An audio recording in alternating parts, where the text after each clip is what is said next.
Hola, internauta. ¿Te has perdido en los rocambolescos caminos de la web y por alguna extraña razón has llegado hasta aquí? Te cuento que estamos al interior de mi biblioteca. Si alzas la vista al cielo verás las estrellas, porque aquí no hay techo alguno que cubra a los astros. Y si miras a un costado, te encontrarás con una fogata que ilumina y abriga mis libros con cautela. Es la fogata cósmica, un fuego que permanece encendido mientras se mantengan ocultos los grandes misterios del universo. Si pones atención, podrás oír la lluvia cayendo afuera, porque al mismo tiempo también está lloviendo, porque aquí las cosas pueden ser y no ser bajo el mismo respecto. Acompáñame a descubrir las curiosidades más extraordinarias de la realidad.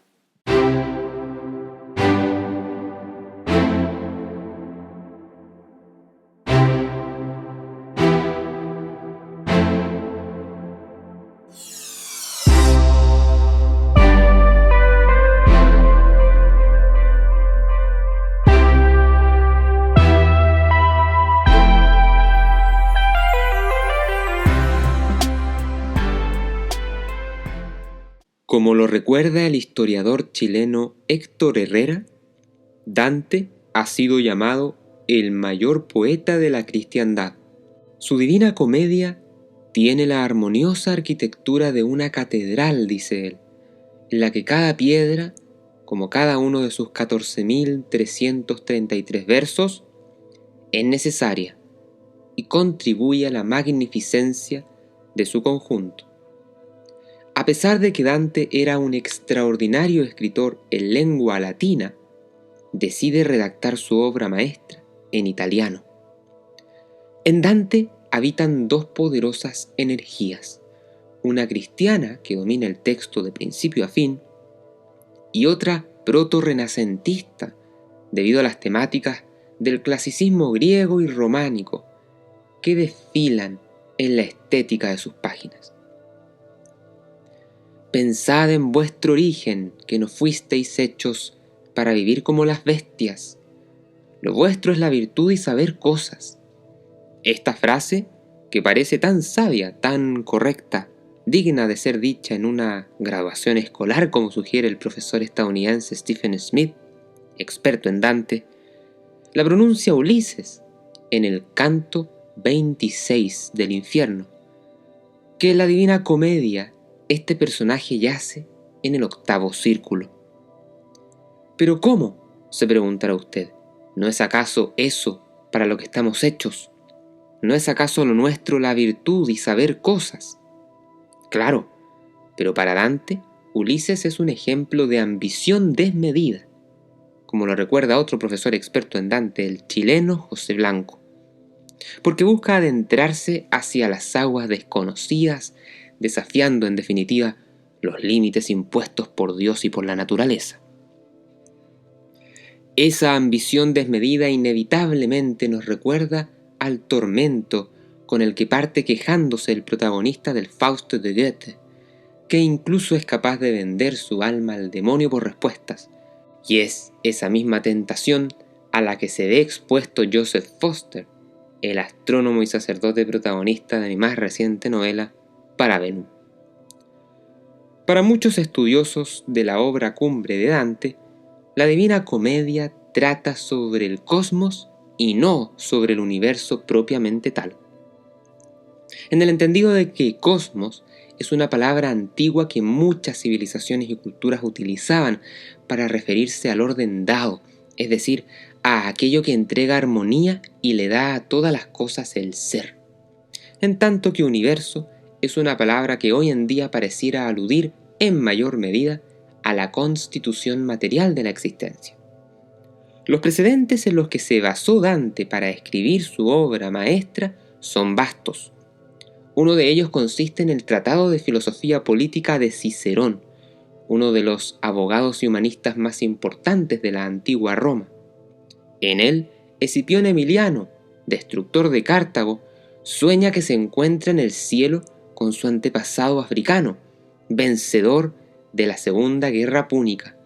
Dialogando con él descubre la estructura del universo la pequeñez de la tierra, la inmortalidad del alma y la vanidad de la gloria.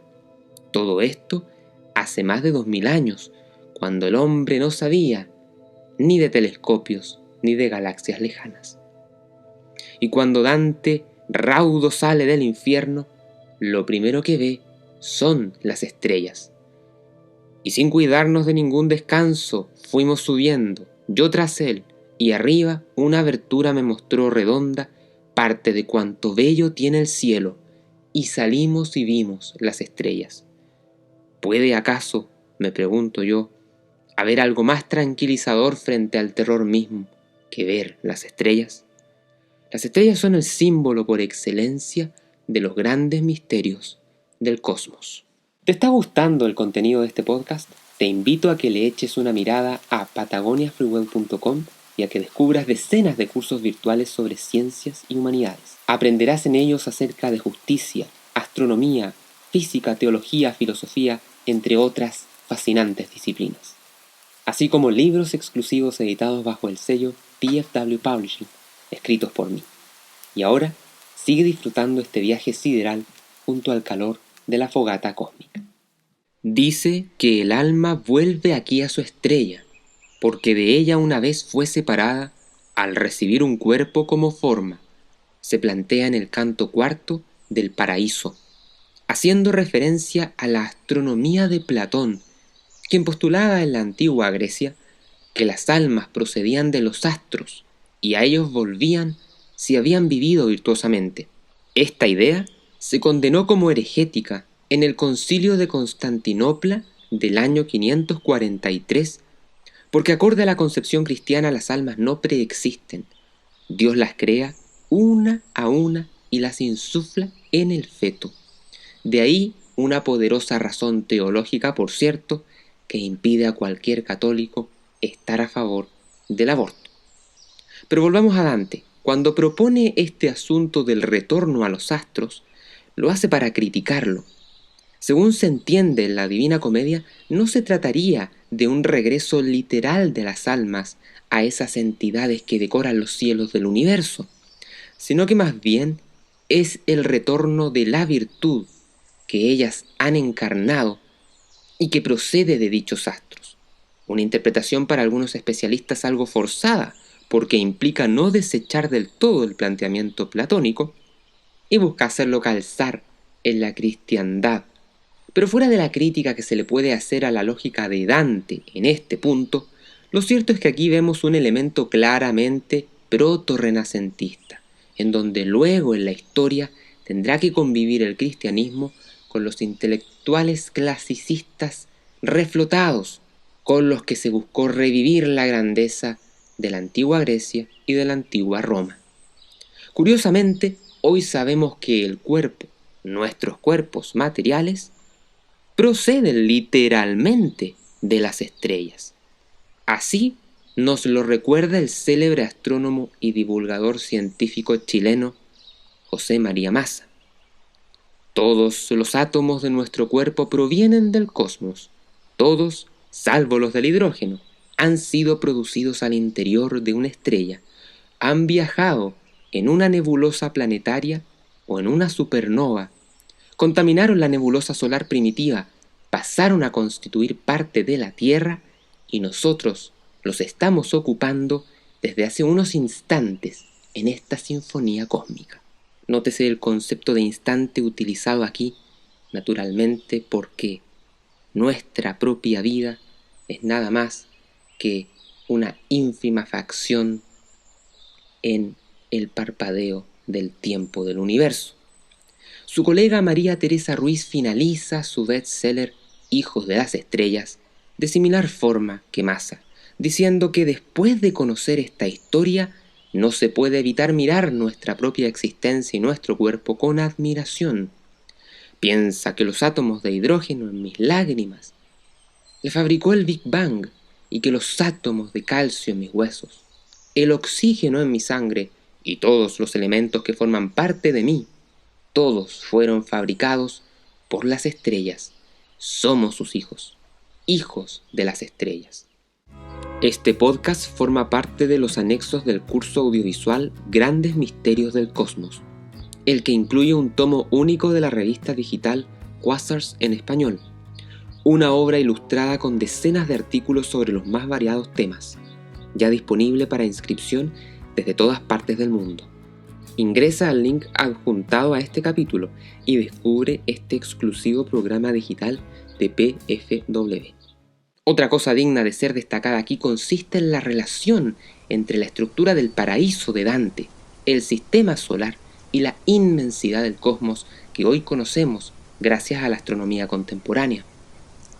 Dentro de la estructura del paraíso de Dante se cuenta con alusiones a los cuerpos celestes de nuestro sistema solar, que se conocían en la época, inclúyase la Luna, Mercurio, Venus, Sol, Marte, Júpiter o Saturno, donde cada uno de ellos se asocia a distintas virtudes.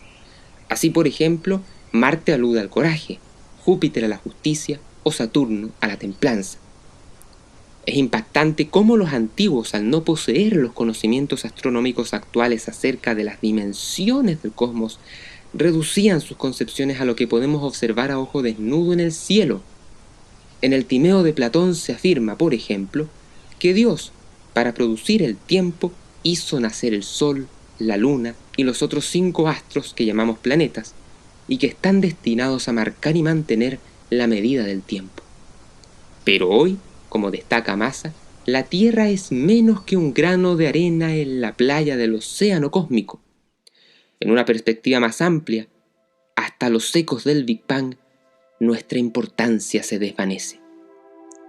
Aludiendo al legendario Carl Sagan, Massa recuerda que, si miramos a nuestro planeta desde las profundidades del sistema solar, lo veríamos simplemente como un punto azul pálido, indistinguible dentro de miles de astros que llenarían el firmamento gélido de mundos como Neptuno o Plutón.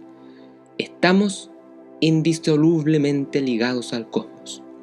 En su mirada atea, Massa concluye que somos solo eso, solo polvo de estrellas.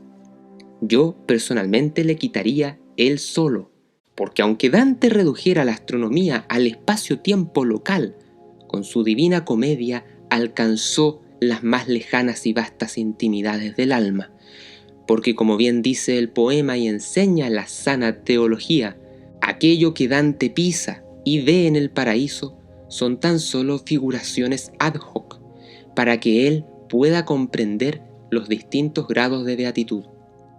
Porque como dice el filólogo español Jorge Gimeno, al ego hay que hablarle con pinturas, con metáforas, como la Biblia habla a los hombres, atribuyendo pies y manos a Dios y aspecto humano a los arcángeles. Todos los cielos materiales, todas esas esferas físicas del paraíso son una simple figuración didáctica, plástica, útil, para que Dante conozca y tenga su esperanza plena, toda vez que los seres racionales solo conocen a partir de lo que captan sus sentidos.